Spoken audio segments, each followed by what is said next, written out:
I'm just trying to help, okay? I don't want your help.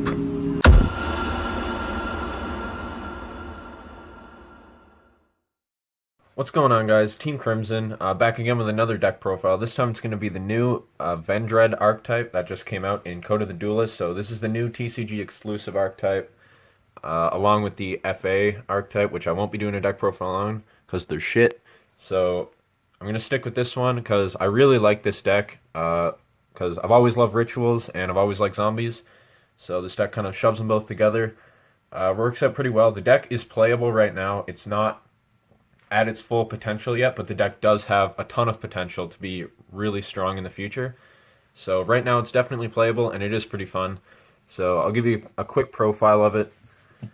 So we're starting out with the Vendread monsters. So we obviously run 3 of the Ritual guy, 3 Hound Horde, and 1 of the Revenants. So the Ritual guy is a little underwhelming. His effect on its own isn't very good yet, because his second effect to add a Ritual from your deck to your hand when he leaves the field, you can't really do it yet unless you splash some other Ritual archetype in it. So until we get more Vendread Ritual monsters and more Vendread main deck monsters, he's a little bit underwhelming. This card is really good, Vendread Hound Horde, because it summons itself multiple times, so he's tribute fodder and synchro fodder. And Revenants, I might just cut this all together because it's not really that good. Its effect to summon itself doesn't come up very often, and it's just not worth running in the deck.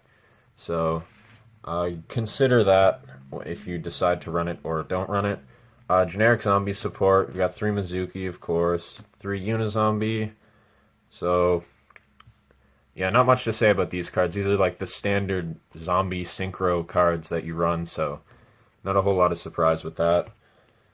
Running like a really small Shiranui engine thing, so 1 Spirit Master and 3 Solitaire, because these cards are really good. This card is insane, so this with Unizombie is just a crazy sort of combo thing, so I would definitely run those. Maybe Spectral Sword, but I haven't really tested it out yet, so I'm running the Predaplant engine, because this and Mizuki is 2 Omegas, and we are running Instant Fusion for Theseus, so this just kind of lets you search it, lets you make Leviaire, any of your other rank 3s. If you want to make like Dante or something to mill your zombies, you can. So it's a really good engine.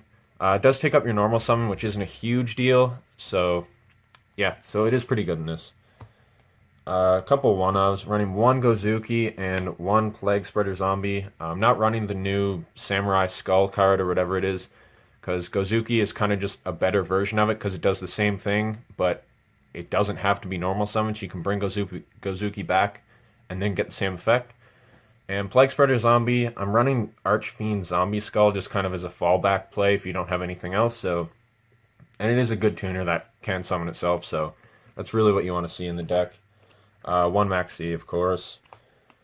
Onto the spells. 3 of the Ritual spell, obviously, because we're running 3 of the Ritual monster. 3 Preparation of Rites, because it is searchable, and why wouldn't you want to go +1? 3 Allure of Darkness, because we are running enough targets to make it work, and it does work, because I haven't really come to a situation where I haven't had a dark monster in my hand to banish. 2 Book of Life, because it's essentially a Monster Reborn for zombies, and it can just help you put more zombie monsters back on the field. And yeah, so a bunch of one-ofs actually. So 1 Preparation of Rites because it's a synchro deck, or a ritual deck, sorry. 1 Burial because we're playing zombies, so you can put your Mizukis back in your graveyard. Instant Fusion for Theseus. 1 Soul Charge because it's really broken, and 1 Foolish because we're playing zombies. So that's it for the main deck. I'm not running the Trap card. I think it's Vendread Reorigin because it's really not good yet. When we get more Vendread Ritual monsters, so that you can get rid of the token like immediately on your next turn, then it's going to be really good. But right now, where we only have 1 Ritual monster, like having the Ritual monster and spell in hand to get rid of that token on the next turn is not, it's not guaranteed, so it's not worth kind of just breaking your field to get rid of your opponent's monster. So until the next set comes out, or until we get another Ritual monster, I'm not going to play that. So onto the extra deck, Decode Talker, just because it comes up every now and then, actually. Mrs. Radiant, I'll probably cut this. I was just trying it out because Gozuki and Mizuki are both Earth. 1 Theseus for instant fusion. 2 Omega, because 3 never really comes up, and he can just put himself back into the deck. The 2 Shiranui guys, because they're actually really good cards. 1 Stardust Dragon, 1 Scarlight, just some, level 8s. Crystal Wing, that does come up every now and then, because you can make it with Archfiend Zombie Skull and Plague Spreader.